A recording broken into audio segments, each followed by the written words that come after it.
美聯樓價指數最新報 137.46， 按周升 0.32%。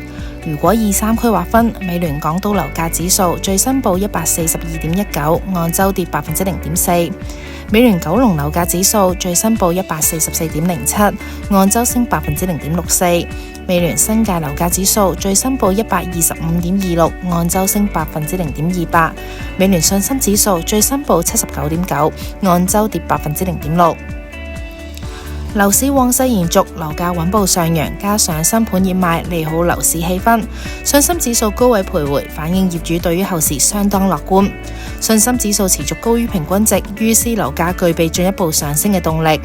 全港三區之中，減價盤比率最多嘅三個區份，分別係天水圍、觀塘、荃灣。如果以單位面積劃分，減價盤比率最多嘅係實面積大約430平方尺或者以下嘅單位，其次係實面積介乎大約431至到大約752平方尺嘅單位。